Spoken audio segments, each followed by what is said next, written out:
Bagaimanakah menghitung titik berat secara kuantitatif?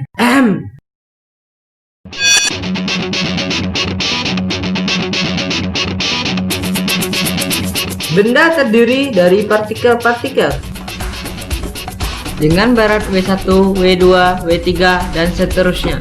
Maka berat total benda tersebut adalah resultan dari semua gaya berat. W sama dengan W1 tambah W2 tambah W3. Jika terdapat dua buah gaya, F1 dan F2, maka resultannya adalah R. Begitupun dengan momen gaya. Berdasarkan dalil momen, resultan gaya dari dua buah gaya atau lebih terhadap suatu titik sama dengan jumlah momen masing-masing gaya terhadap titik tersebut. Rx sama dengan F1 tambah F2 X2. Nah, kembali ke Pulau Papua. Jika benda tegaran tidak beraturan terletak pada bidang XY, kita ingin menentukan suatu posisi dari titik berat benda. Berat totalnya adalah W. Pada koordinat X, titik berat berada pada X0, maka torsinya Wx0. Wx0 sama dengan W1 X1 tambah W2 X2 tambah W3 X3 dan seterusnya.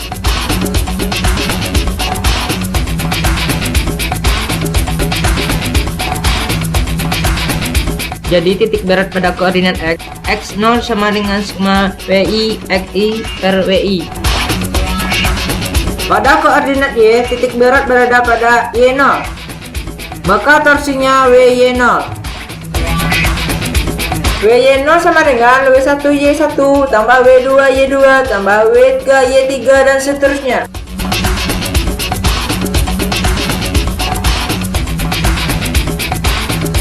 Jadi titik berat pada koordinat Y, Y0 sama dengan sigma WI YI per WI.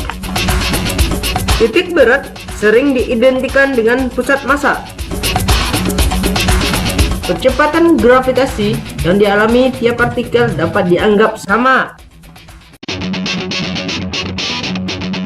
sehingga G dapat dicoret. Jadi pusat massa pada koordinat X, X0 sama dengan sigma MI XI per MI. Pusat massa pada koordinat Y, Y0 sama dengan sigma MI YI per MI. Nah, bagaimana? Mengertikah Anda? Enggak. Ini contohnya. Palu terdiri dari bagian tangkai yang berbentuk silinder dengan massa 0,5 kg dan panjangnya 20 cm, dan bagian kepala yang juga berbentuk silinder dengan massa 2 kg dan diameter 6 cm. Di manakah titik beratnya?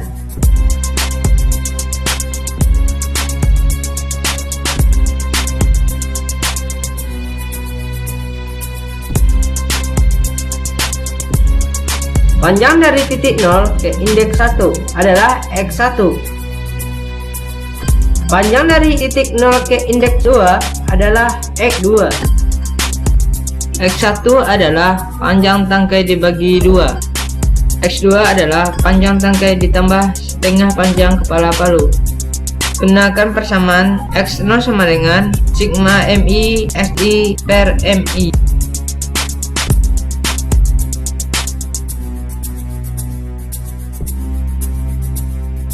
Sehingga diperoleh X0 sama dengan 20,4 cm.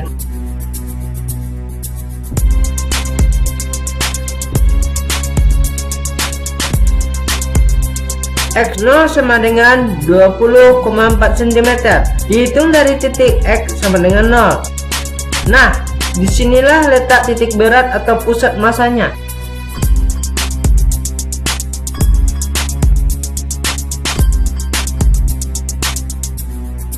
Jika dilempar secara horizontal,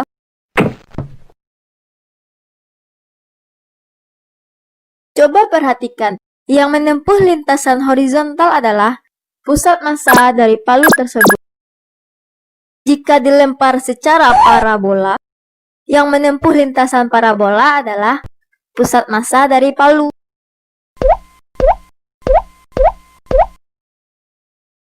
Nah, bagaimana Zah? Ya, aku mengerti.